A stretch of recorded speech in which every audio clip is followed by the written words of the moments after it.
ఉదయకాల ప్రార్థన. కృపామయుడా, కృపా సత్య సంపూర్ణుడా, మీ యొక్క అత్యున్నతమైన నామాన్ని బట్టి మీకే స్తుతులయ్యా, మీకే స్తోత్రాలు చెల్లించుకుంటున్నాము తండ్రి.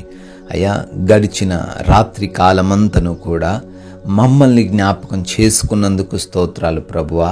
ఈ లోకములో, ఈ లోక యాత్రలో మేము ఈ రోజున సజీవముగా నిలవబడి ఉన్నామంటే అది మీరు చూపించిన కృప మాత్రమే ఉన్నది తండ్రి.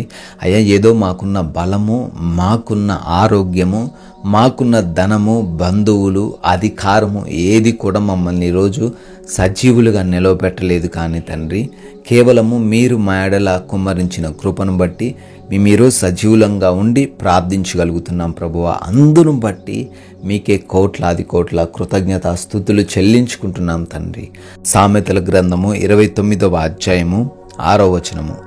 దుష్టుని మార్గమున బోనులు ఉంచబడును, నీతిమంతుడు సంతోషగానములు చేయును అని తండ్రి లేఖనాల ద్వారా ఈరోజు మాకు తెలియజేస్తున్నారు ప్రభువా. అవును తండ్రి, అయ్యా, ఎవరైతే దుష్ట మార్గంలో వెళ్తూ ఉంటారో, ఎవరైతే చెడు మార్గంలో ప్రయాణిస్తూ ఉంటారో, ఎవరైతే ఇంకొకరికి ఆయాసకరంగా మోసం చేయాలనే ఆలోచనతో ఈ రోజున ప్రయాణిస్తూ ఉంటారో నాయన, వారి మార్గంలో తండ్రి బోనులు ఉంచబడ్డాయని, వారు బందీలుగా మారిపోతారని, వారు ఎక్కడో ఒక్కడ చిక్కుబడతారని, అయ్యా, వారు ఏదో ఒక సమస్యలో ఇరికిపోతారని తెలియజేస్తున్నారు. కానీ ప్రభు, ఎవరైతే మీకు అనుగుణముగా, మీ నామానికి యోగ్యముగా, మీ వాక్యానుసారంగా జీవిస్తుంటారో వారు సంతోషముగా తండ్రి వారు జీవించగలరని వాక్యం ద్వారా సెలవిస్తున్నారు తండ్రి. అయ్యా, మేమందరము కూడా ఈ రోజున నీతిమంతులుగా ఉంటూ సంతోషముగా, ఆనందముగా జీవించే కృప దయచేయండి. అయ్యా, దుష్టుల మార్గంలో మేము ప్రవేశించకుండా జ్ఞానాన్ని అనుగ్రహించమని ప్రార్థిస్తున్నాం ప్రభువా. తండ్రి, ఈ రోజున ప్రభువా, మా యొక్క ప్రతి ఒక్క పనిలో తండ్రి మీ ఆశీర్వాదాలు దయచేయమని అడుగుతున్నాము. అయ్యా, చేస్తున్న ప్రతి పనిలో మేము ఫలించేవారిగా, నూరంతలుగా ఫలించేవారిగా నింపండి తండ్రి. అయ్యా, ఈ రోజున కావలసిన జ్ఞానమును, బలమును మీరే అనుగ్రహించమని, అయ్యా, మా పనులలో ఎటువంటి ఆటంకాలు, ఎటువంటి అడ్డులు లేకుండా ఈ రోజున మేము మా పనులలో విజయము సాధించుటకు కృప చూపించమని ప్రార్థిస్తున్నాము. అదేవిధంగా ఈ రోజున మా యొక్క ప్రతి ఒక్క ప్రయాణంలో అయ్యా మీరు తోడై ఉండండి.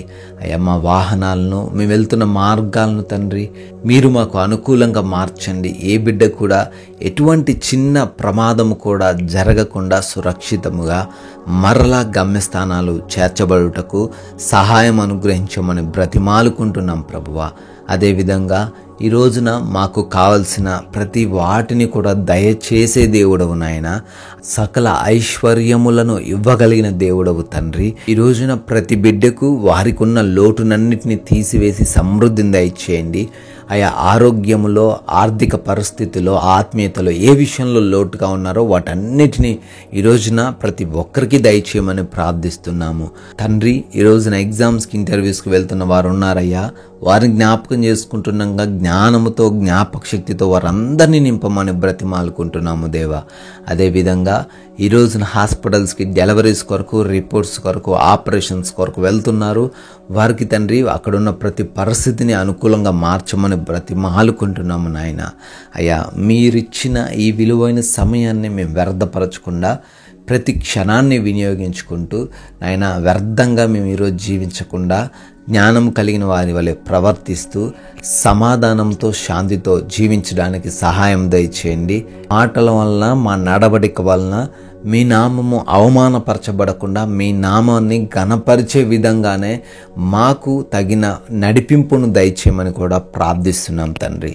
మీ కృపను బట్టి, మీ దయను బట్టి మరొక నూతన సంవత్సరంలోకి ప్రవేశించి బర్త్డేలు, యానివర్సరీలు సెలబ్రేట్ చేసుకుంటున్నారు. వారందరినీ కూడా దీవించండి. రానున్న సంవత్సరంలో మీ కృపా కాపుదల దయచేయండి తండ్రి. అయ్యా, మేము కొందరికైనా మీ యొక్క విలువైన శ్రేష్టమైన మాటలు చెబుతూ రాజ్య సువార్తలో పాలిభాగస్తులై ఉంటూ మీ నామానికి మహిమకరంగా జీవించే భాగ్యమును అనుగ్రహించమని యేసుక్రీస్తు వారి దివ్యమైన నామంలో ఈ ప్రార్థన అడిగి వేడుకుంటున్నాం తండ్రి. ఆమెన్.